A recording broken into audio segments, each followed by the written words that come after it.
Okay, I have to do this fast because the sun is going down. So here I have, this is a worm bin, and I'll show the worms later, and this is going to go into be buried in the ground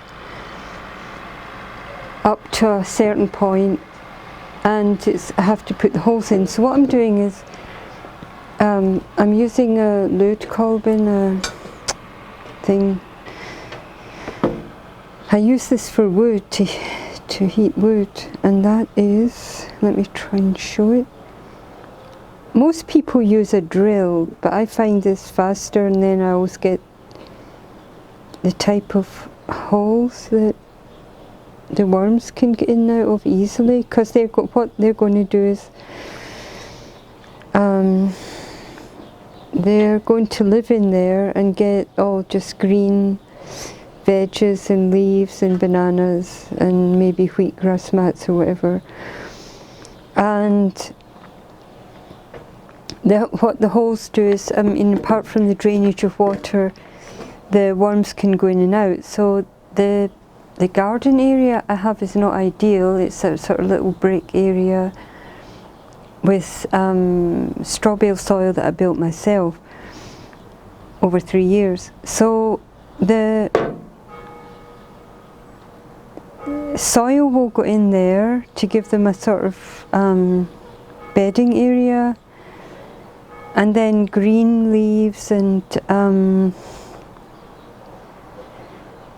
just bananas. They love bananas, or if you do wheatgrass, they love wheatgrass mats, the roots. And up to a certain point, you just fill the top area with vegetable matter. Well, that's what I'm filling it with. And maybe eggshells, but I don't eat eggs. I don't eat cheese, I don't eat meat, I don't eat fish. So maybe if you're like me, you could maybe get eggshells from a restaurant or something. We might ask the local restaurant because they do their own organic eggs. Or sand. What I put in, I have to get this, wait a minute. Okay, I found my little extras that I do. I mean, I've innovated this. This just comes to my mind from 3 years working to build soil and fungi mycorrhiza and minerals naturally without any form of fertilizer or anything. And so what I found in the store was bird sand, a very fine crystal sand, because worms, I mean, even though they'll be now buried in the garden and they can go and get natural sort of crystally substance from the soil probably, I add this. That is very fine sand with what is that? The seashells, ground up seashells, and just different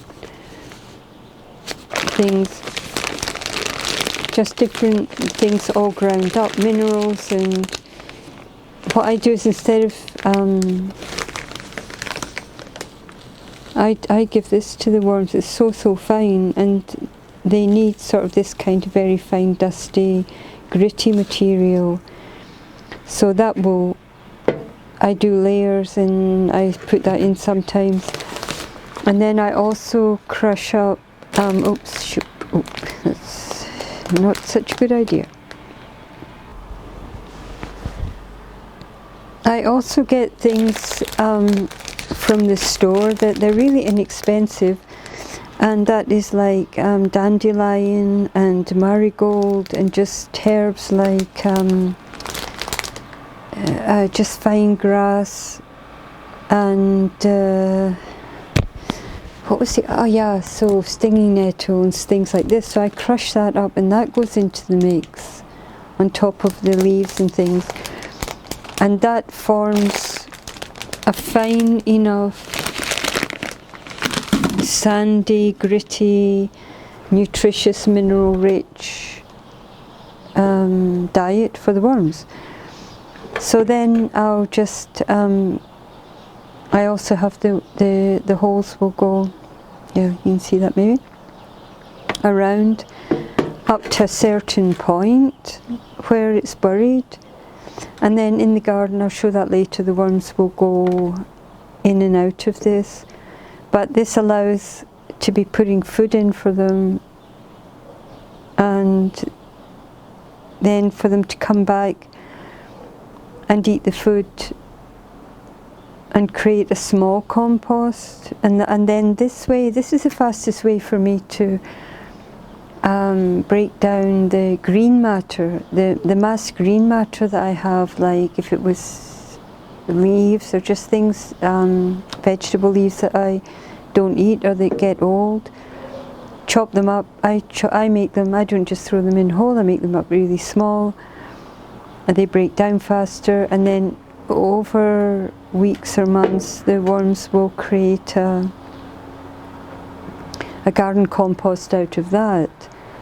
But I also can make sure they stay healthy and feed them, because the little area that I have, it doesn't even have worms. It's just a brick tin area at the side of a garden that I built up into soil, and I want to add worms. I use straw bale and plant material, and this will allow me to put the plant material now into the bin for the worms, feed the worms, have them digest it, create a compost, and that will go faster than me just throwing it back on the garden, even though that also creates mycorrhiza fungi for the soil, which is also very important.